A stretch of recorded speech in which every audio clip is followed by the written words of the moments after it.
Thank you. If anybody asks me who I am, I'll say the first thing that I see myself as is I'm a woman. The second thing that I see myself as is I'm a socialist in the revolutionary Rwandan. And the last thing that I see myself as is a black woman. So when I join an organization that doesn't actually acknowledge my priorities, sees me as a black woman first, rather than a revolutionary and a woman, I'm not part of it. I've spent 10 years in the SWP trying to wake people up, saying, if you do not respect me as a woman, I can touch a man. Does that mean I want sex from you? Fuck off! Okay, thanks.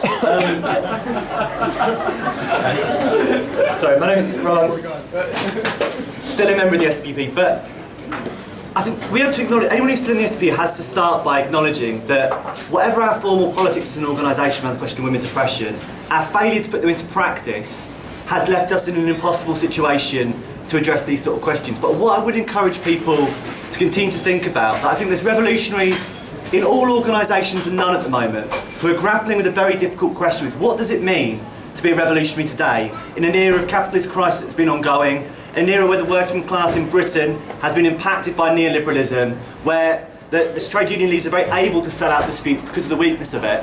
And as a result, the questions of political struggle have become much more important. And in particular, questions of oppression have become much more important. Because Lenin's key phrase was that revolutionaries needed not just to be the tribunes of the oppressed, but actually that they needed to fight for the organisations they were a part of to be the tribunes of the oppressed, which means the question of taking women's liberation at the very heart, is at the very heart of what revolutionary politics is. And what I would encourage comrades in the room to do is acknowledge there's an ongoing discussion and dialogue that's got to take place between all the organisations that we're a part of, that we need to try and strive for a practical unity around questions where we can agree around activity, and to strive to have the most open and fraternal debates, no matter where you sit, because we're going to entering a period of fragmentation of groups, of realignments of others, but actually the results of that will take several years to come. What we can do as individual revolutionaries now is to try and act in a manner that we would like revolutionary organisations to act in future, which means that people need to acknowledge, I think,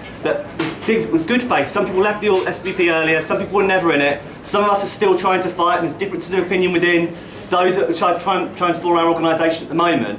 But the proof will not come for years to come, and it's really important that we try to maintain a fraternal relationship, so the debates and discussions that we've started here today, we see as ongoing over a period of years. Hi, my name is Hanif. I'm also in the SWP, although I was briefly suspended last week. I got readmitted. What I'd like to say is just that from the outside, it can often seem just the case that the SWP has really bad politics on women's oppression and... Feminism. Well, I say women's oppression, you say feminism, that's fine, you know, differences of opinion, like Sir Orwell, brilliant. But there are people who have been in the Socialist Workers' Party for longer than I've been alive, and I also know people in the Socialist Workers' Party who are survivors of rape, who have gone on the side of the Central Committee. Now that for me is something that's been incredibly hard to grapple with. For people who've been members for that long, since years before I was born, for people to have those experiences and still side with the Central Committee is something that really, really shows to me that this actually goes beyond simply whether or not someone is has good politics on women's oppression or feminism, however we want to call it. I think a lot of the time we agree on what the actualities of those two terms mean. But it actually goes a lot beyond that, and I think in the SWP, we reflect the weakness of the working class generally, and the fact that we haven't really come to terms with the fact that the working class has changed shape, and it's not, you know, like the factories and the mines anymore like it used to be. It is the call centres, the supermarkets, that kind of thing. And because we haven't fully related to this and fully rationalised how the working class has changed, we've actually become very, very inward-looking and internal-looking.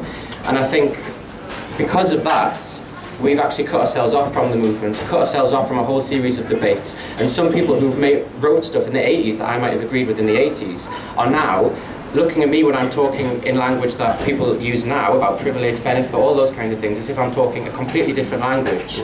And I think one of the problems that has happened in the SWP and other organisations, and generally in the left, the trade union movement, is that they've become ossified to an extent. And it's almost like a left version of Francis Fukuyama when he says, you know, at the end of history we can't learn anything else. And actually, if we look at what Tony Cliff said, and I'm not trying to, like, you know, just quote him from the grave, I'm sure he did a lot of things wrong, but this is exactly the point of trying to put this quote, is that unless Marxism changes in its dynamic, it dies and it stops being Marxism. And the whole point of the SWP is that we stand on the shoulders of giants, and things that people who wrote stuff in the 80s that they might have got wrong, they now have to understand that we have to learn from the new experiences of the working class, the new movements that have emerged, the new feminist movements, the slut walks, all that kind of thing. They have to learn from that. And that's not what they're doing. And as soon as we stop learning, we die. And that is the key problem. And so I would encourage everyone, like Rob said, to carry on having a good relationship. I don't think the key divide at the moment is whether you're a member or you're not a member. The key divide is, do you think rape apology is disgusting or do you not? One thing that I think one of the comrades has said is that, you know, is picking up on the kind of issues that have been coming up in the 1980s and what we need to deal with now. And that's the first time anybody has ever told me to speak louder. That one of the things that I think we need to say is that this isn't just a matter of what's coming up now in the 1980s. This is a problem not just of practice and the way we're encountering it now. This is a problem of theoretical errors that the SWP has made over a long period. Ian Birchall recently said in his biography of Cliff that the big split in the downturn didn't cost the SWP many members. At one level, that's absolutely true. It didn't cost many members, but what it cost was an entire debate. The debate that drove out socialist feminists and Marxist feminists from the SWP, who were doing important work, beginning to think about a unitary explanation for Marxism and feminism. And if we don't get that right now, that actually, people have been saying on the platform there are fundamental problems that we face now. But those problems go back into the tradition of the IS. One comrade recently wrote on the ISN website, Marxism today will be feminist or it will not be. And I think that that's absolutely right. Unless we get that right in the present, we have to produce a unitary account of Marxism and women's oppression that involves taking seriously socialist feminist arguments and Marxist feminist arguments. There's an enormous amount of them out there and they've been ignored for too long. Yeah. Hi, my name's Pete Gillard. I'm also one of the suspended. I would particularly like to thank the many comrades in this room who messaged me in support at the beginning of last week, mostly on Facebook, which I think is quite an interesting concept, but it's actually very important that the solidarity which we received during our suspension was from much broader than the many comrades inside the SWP, because the fight we're facing isn't a fight which is the property of any one organisation. The fight we're facing is against Tory austerity and a global onslaught of capitalism is something we all have to be in together. That doesn't mean any of us have the answers. The first ever IS meeting I went to in 1968, platform speaker was Sheila Rowbottom as an IS member. We debated the questions. They were new to us at that point in time. You know, you heard about the 60s and all the arguments about the role of women, etc. The ideas were new to us, but I can remember the excitement about being part of those debates, reading about stuff I'd never even thought about before, and changing my political practice in the process. The world has changed a bit since 1968. Anything I learned in 1968 needs to be renewed.